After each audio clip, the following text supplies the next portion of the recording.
Welcome to Inquiry, a podcast geared towards students where we discuss all things related to tech, from school to industry. My name is Annie. And I'm Daniel, and together, we are your co-hosts. Our team at Inquiry has been working hard to put together an 8-episode focus series titled Tech After High School. In each of these 8 episodes, we will be featuring various tech programs in Canadian schools, from varying computer science programs to biotechnology and biomedical engineering.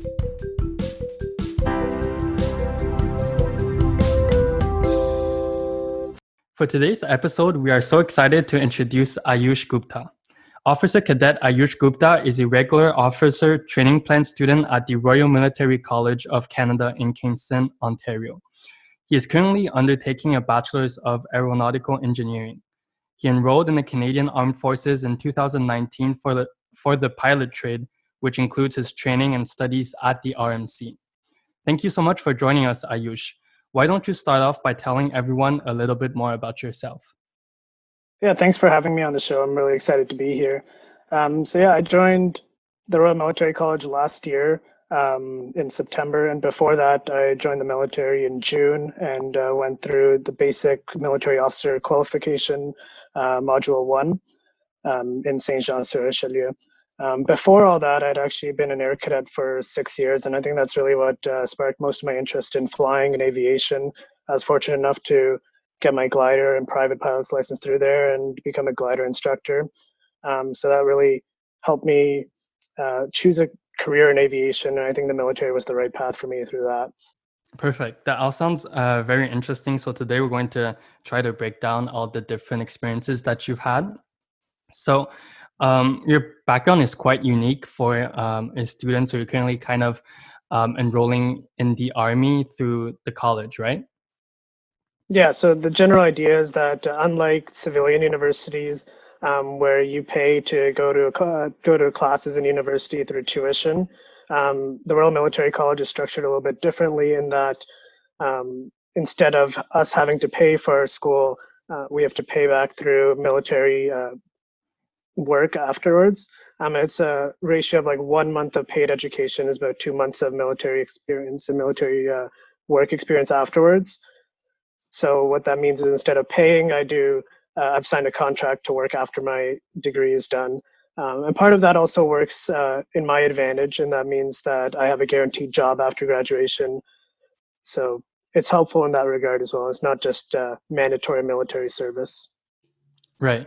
So in the academic part of the college, you're currently doing a program in Aeronautical Engineering. Could you tell us what this program is in general? Yeah, so even though the Royal Military College is a college, it is a university, and its engineering programs are accredited. So it's similar to any other school's engineering programs, and the aeronautical engineering stream in specific is fairly unique. I believe there are only 3 universities in Canada that have that degree.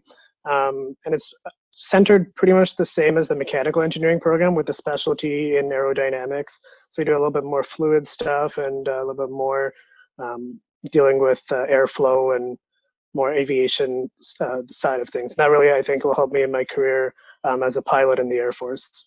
That sounds great. So you said that there are 3 universities in Canada that offer this program in specific. Does this program at the RMC have anything different compared to the other 2? Maybe it's more military oriented? Yeah, so I don't think there's any courses that would be different per se. Maybe some of the specialty electives, like in 4th year, there's a supersonic flight elective that you can take in the aeronautical engineering stream, which I believe would be more military oriented. But other than just having courses different, the RMC academic experience is somewhat unique in that we hire a lot of professors that have previous military experience. So through their military experience, they share that with the students and give a more military feel to the courses. We talk about things like chemical, biological, radiological, and nuclear warfare aspects in our courses, and then other things that would help military style of engineering. Oh, okay, cool. So like, what classes did you take, for example, in your first year that are purely specialized to this program? First year was mostly an introduction, like any other university, into engineering. So we took a couple of math courses like calculus and linear algebra, some basic physics courses, and chemistry. RMC is kind of unique in their electives, where instead of having the ability to pick them, they've actually chosen our courses for pretty much all 4 years. And while that is somewhat disheartening in some aspects, it actually really helps lighten your work in the sense that they've already chosen the course that you have to take. And some of the courses are actually quite interesting. Like last semester, I took a Introduction to World Military History and Strategic Thought. So that was really interesting on from a military background. And then I also took a course on Canadian military history and other history courses. There's also some psychology courses, and these courses are really well-rounded to make you not only an engineer, but also a well-rounded officer in the forces. Oh, okay, wow. That's really interesting to hear that all the courses have been laid out for you. Is that for every program at the RMCO, or is that just your program in specific? Most programs would have some sort of electives, maybe like one or two that you can pick each year, as far as I'm aware. But it's more structured than other universities, whereas in other universities you might be able to pick almost all courses.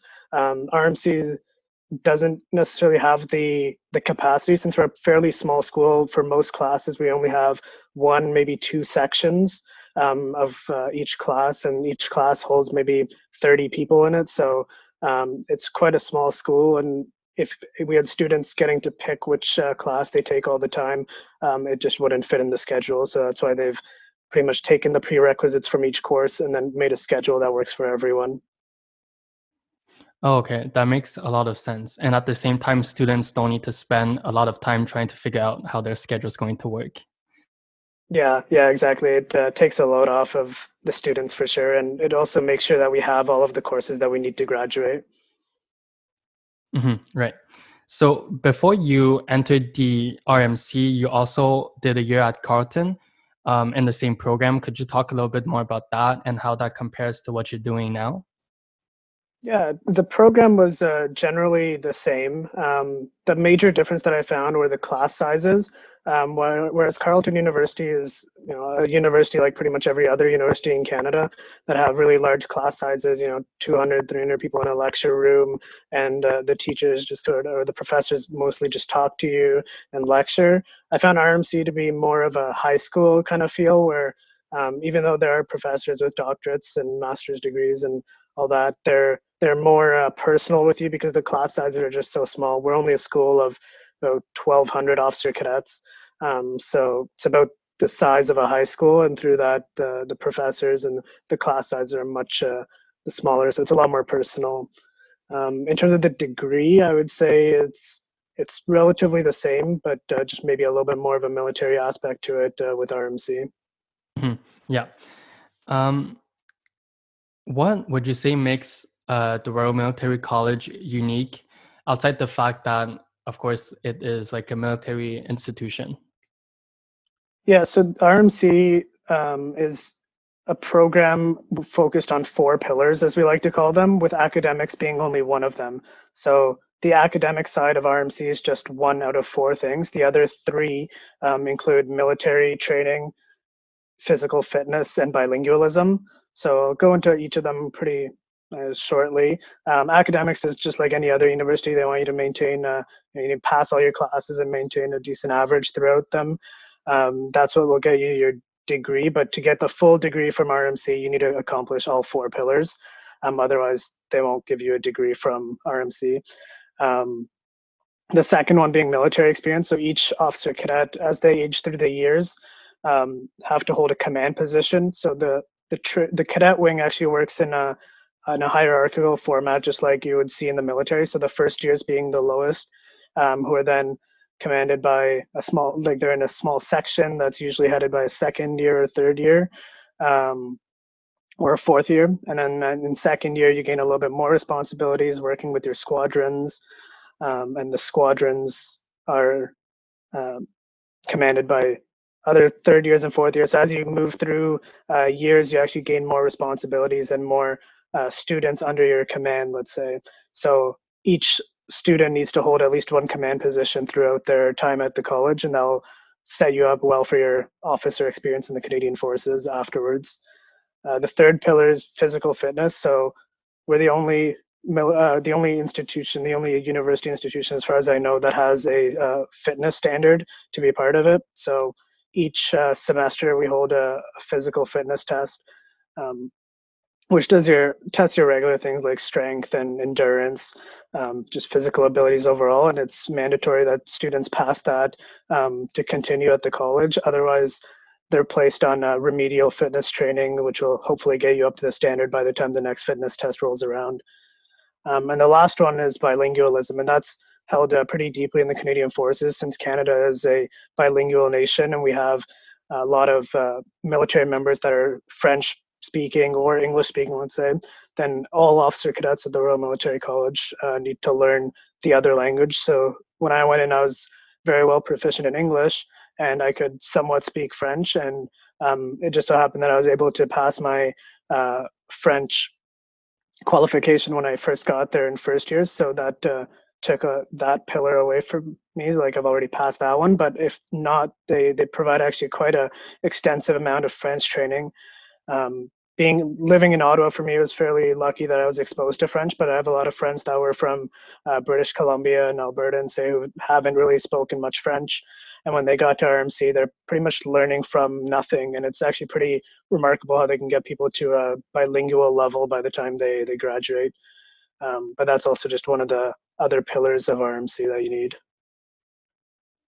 Oh, okay, wow. So it really is like very, very unique. I don't think any other university or educational institution has the same kind of guidelines as the RMC does.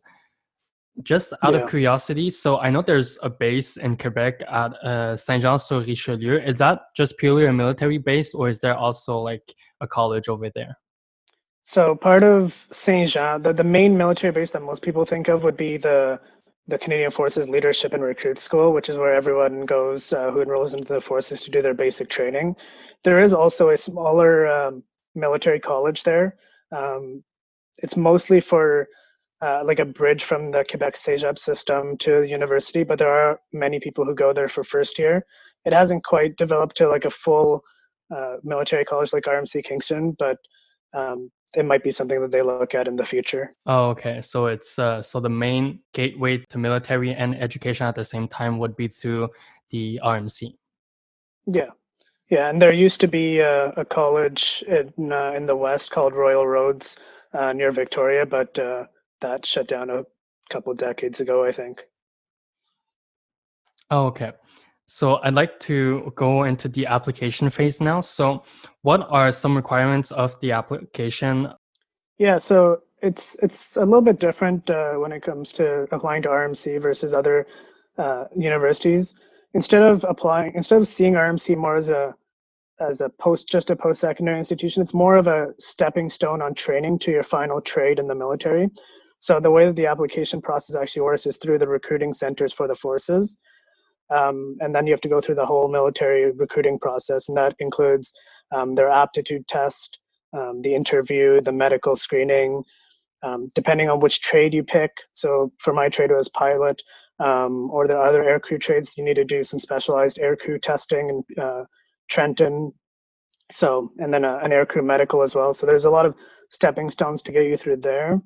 And then based on how you perform and the other applicants and what the demand is for the Canadian Forces at the time, you'll either get an offer for the trade that you pick, or they'll offer you another trade. And then depending on what the prerequisites are for your trade in terms of a degree, then they'll offer you that degree at the military college with some input from your preference. So for me personally, my end goal is pilot in the forces. So working backwards from there, you have to look at what the requirements are to be a pilot in the forces. Luckily for me, it's any degree would qualify. So I could have picked something like economics or history or space sciences or something. But just for me personally, I preferred the engineering, the math side of it. So that's why I picked that. But there are some trades that require an engineering or a science degree.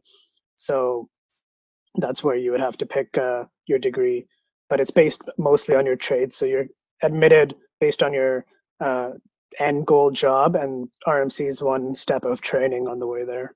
Oh, okay, that's super cool. And you mentioned that your end goal was to be a pilot. I'm curious, is it a fighter jet pilot? Yeah, so I would love to be a fighter pilot, and that's definitely been the goal ever since I was young, to be a fighter pilot.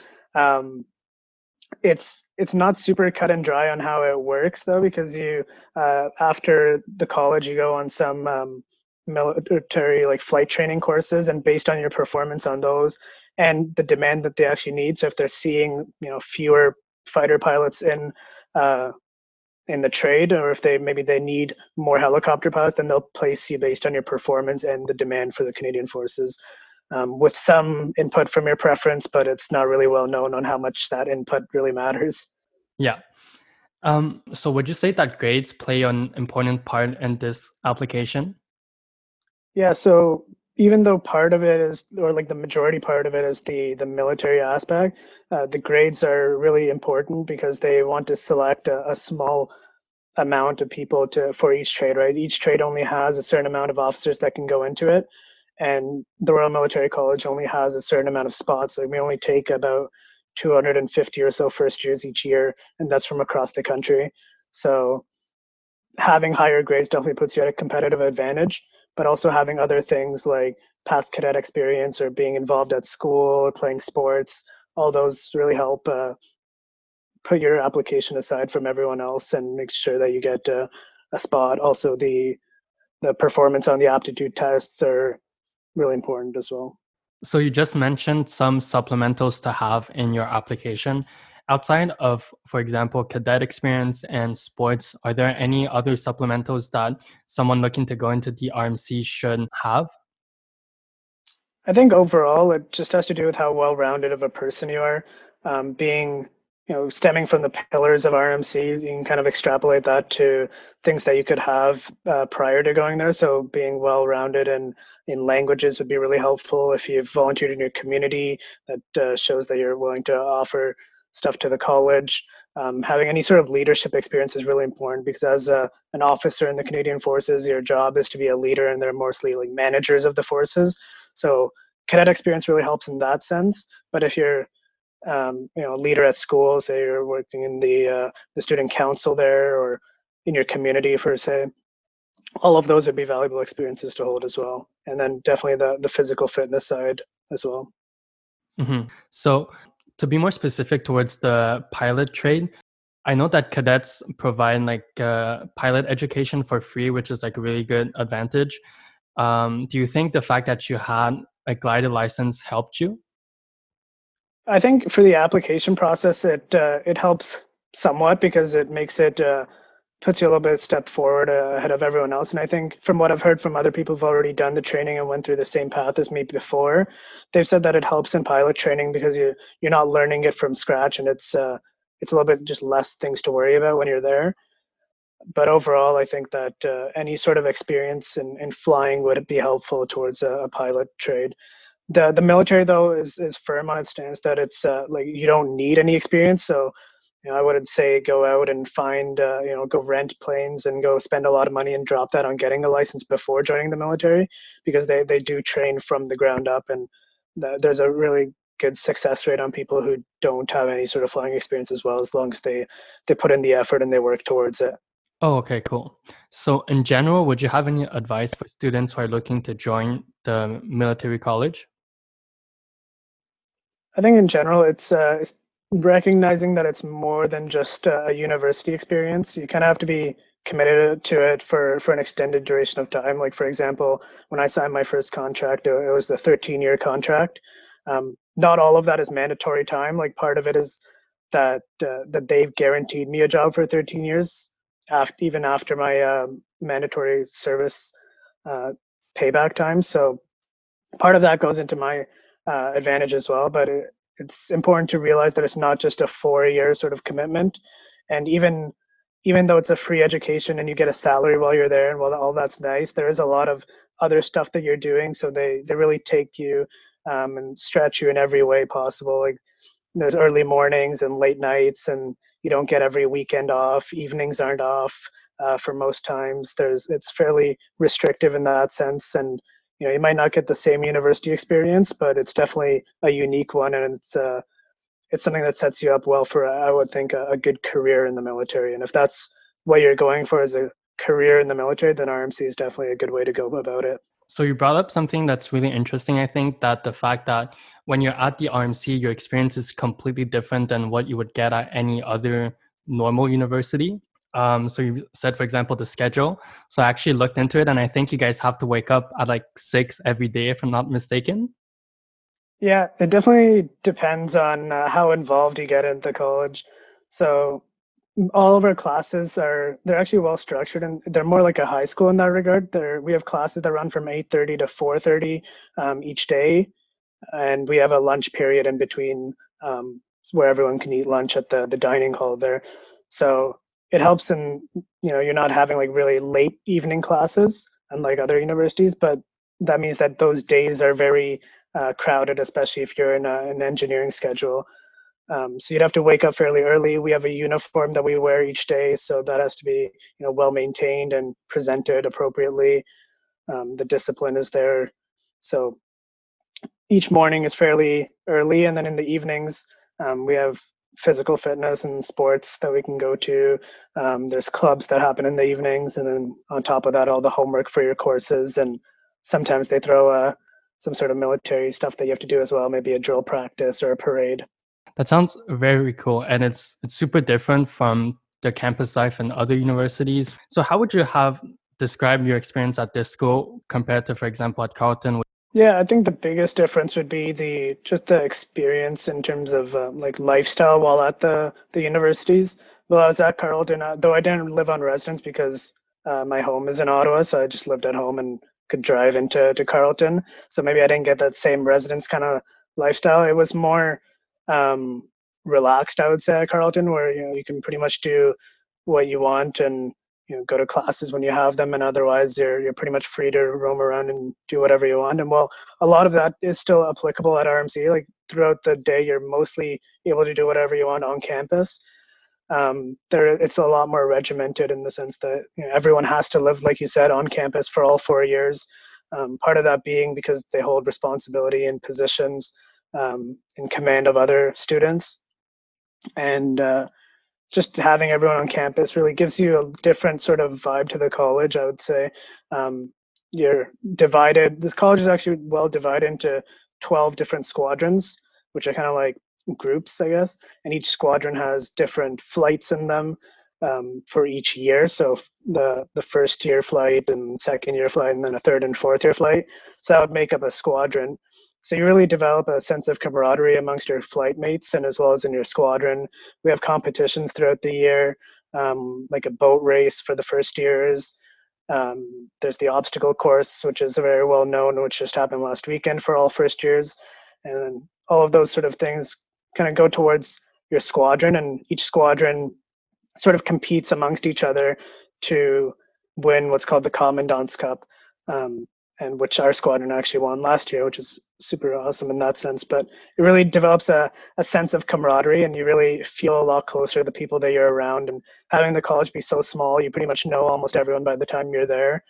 So you definitely get to know a lot more people, and there's a lot more friendly sort of vibe to it, and it's a lot more friendly competition than I'd say at another university. That sounds super cool. And I really like how, since the school is really small, you get to kind of know everyone, which I think is something that's very valuable and that you don't necessarily get at other universities. Are you part of any clubs? Yeah, so I tried to get as involved as I could in first year amongst all my other things. It helped that I had a few transfer credits from Carleton. So that freed up my schedule a little bit. Helping that was also my French profile that I already had. So there was some more time that I could spare to clubs, and the RMC actually offers some really great clubs. And also going back to the fact that it's pretty small, it's easy for you to get a lot of opportunities through those clubs. So in first year, I was part of the band, playing a percussion instrument there. We do a lot of performances for the school, march on the parades, the arch ceremony, all that fun stuff. I was also part of the drill team. So we practice and do some really cool little drill routines. And then we would have presented on the parade that would happen at the graduation parade, but obviously that didn't happen this year because of COVID-19. There are also some other really cool recreational clubs, like I was in the debate club, and then there's also more like physical kind of clubs. Like there's the expedition club, which is really cool, and we got to they do some really cool trips like twice a year. They go to Mount Washington and summit that. So I had the opportunity to do that in the fall, where we drove down to Mount Washington. It's about a 6,000-foot climb, and we did that for a weekend. The fourth years and some other third and second years who were training for a while actually hiked up Mount Kilimanjaro during the Christmas break. So there's some really cool opportunities through that. And most of that is actually completely funded through the RMC Alumni Fund, who's been super generous in donating money for these projects. Another club that I was part of was the Sport Parachuting Club, and we took a trip during the reading week in February down to Florida. So we just drove down there and spent a week skydiving, and it gives the opportunity for people to get their solo licenses and work up. So I'd never skydived before then, and I got my solo skydiving license through that at fairly minimal cost for all what it was worth. Oh wow, that's a lot of activities, and I feel like you really have a lot of opportunities to get involved in a lot of various clubs. In the academic part, how would you describe your program, and would you say that the material that you guys are learning academically is challenging? I would say that it's comparable to most other engineering programs. Most engineering programs are fairly challenging. They're pretty math focused and physics focused. You need to be geared towards that. But the professors are actually super helpful. They're very open to you coming out and asking them questions. They hold tutorial sessions on their own, and kind of uniquely, we don't really have many like teaching assistants that other universities have. Most of it's just held by the professor themselves because of such small classes. And I think the small classes are really helpful in having people ask more questions because they're not super scared of everyone else kind of making fun of them for answering a question or asking a question, which I mean obviously shouldn't be the case, but it's the smaller classes actually really help with that. So I would say that it's not super different than any other school. It's just that it really helps having the small class size and the dedicated professors. I would also say it's a little bit more challenging in the sense that you have to balance all the other pillars. So even though academics is fairly important, it's only one out of many things that a student at RMC has to focus on. So trying to be fairly managing your time is super important. Yeah, I think the fact that you guys have to balance so many things at once is really something that I would personally find very challenging. Do you guys have to take the same amount of classes than any other student? Yeah, so depending on which program you take, so most engineering programs take at least 6 courses each semester. Some of the arts and science programs take maybe 4 or 5. It's like any other university, you need 4 courses a semester to kind of maintain that full-time student status. But having those courses, so like this semester I'm taking 7 courses, one of them being an athletics course. So while it's not exactly super academically demanding, it's still something we have to focus on. So on the subject of the athletics course, you mentioned at the beginning that you guys have a physical test. Is that something that's regular to make sure that you stay in shape, or is that just something that comes like once a semester? Yeah, so the test is just done once a semester, and that's on top of the force test, which everyone has to do in the military.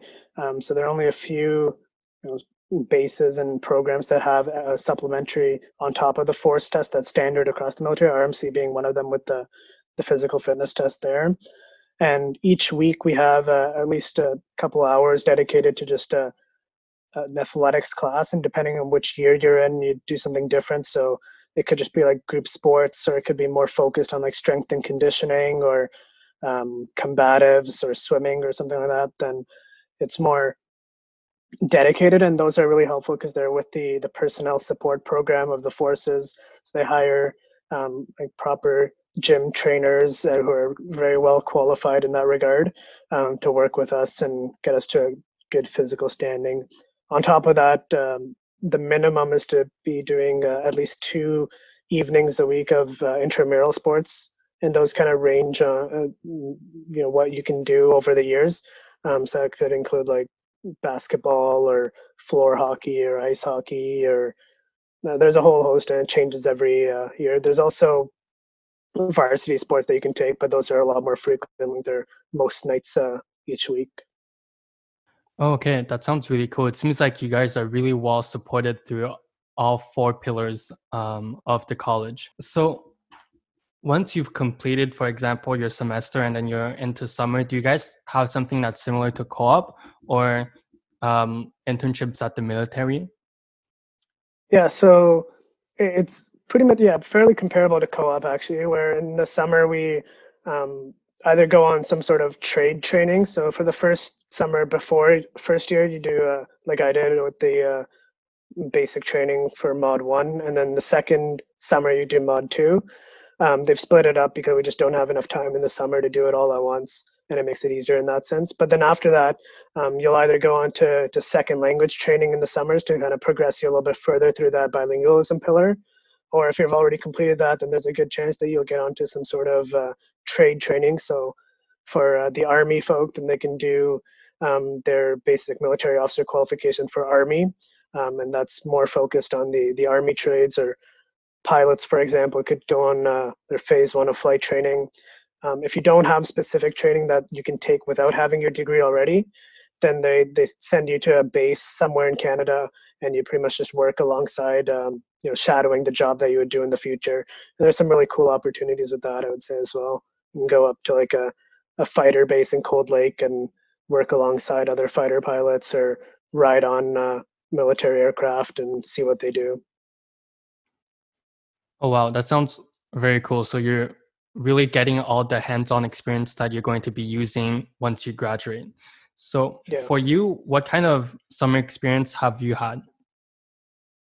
So overall, it hasn't been too eventful with the whole COVID-19 happening, but there have been some really cool things that have happened at the college. So each year we do an exchange with the U.S. Military academies. So they've visited and they kind of stayed over at our in our dorms, and we did a little, like, some friendly competition, some friendly sports with them, kind of showed them around, and eventually that kind of could develop into exchanges with other military schools.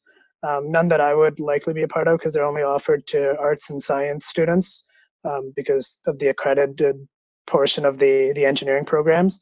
But there have been some really cool opportunities through that, where I've heard of people going to like Germany and doing exchanges with their military educational facilities there. So that's something really cool. But I think the biggest thing the most eventful thing that I've found was the first year orientation program, or commonly referred to as FIOP at RMC, which, unlike Frost, which is supposed to be more, like fun and party kind of style, FIOP is like, it's supposed to be more of like a hell on earth kind of experience, where they really grill you down and break you down to build you back up as a good team player and someone who's like, um, well-rounded for their future at the college and in the military.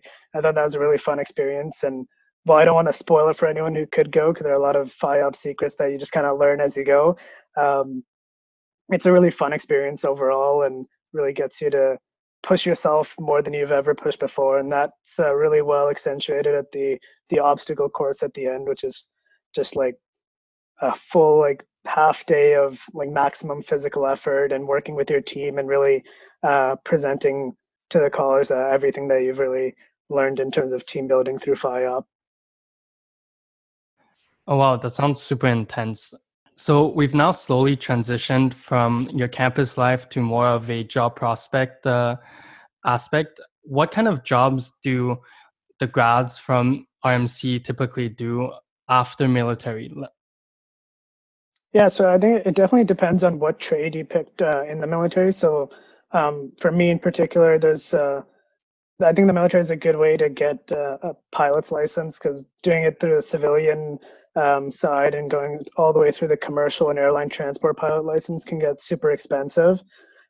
Whereas the military, they give you a unique platform to fly on, but there's also many people who use it as a stepping stone to sort of pay back to their country, and fulfill that moral obligation, but also get a good career prospect afterwards. There's many people who I know who go through their military and enjoy their career and fulfill their contract, and then after they're done there, they can go fly with an airline afterwards.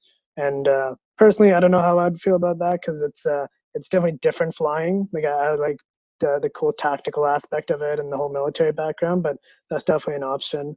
But overall, I'd say that any military career, whether it's pilot, infantier, and even like a sailor on a boat, they really present you with good just values as a person and things that employers are looking for outside of just the trade experience that you'd have. So things like being able to lead, being well disciplined, and being able to take a regimented schedule.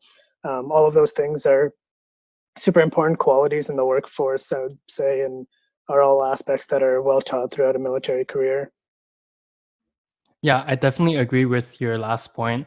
The working with the military and all its intensive training will really like form you as like an individual and not just as someone who's knowledgeable in this particular domain. Yeah, absolutely. Like there's probably not a direct trade comparison between an infantry army officer, let's say, because there's no really comparison with the civilian world, but they definitely learn a lot of cool skills and a lot of personal qualities that would transfer over. So for your mandatory military time, how much years do you have to do? It kind of varies depending on the trade.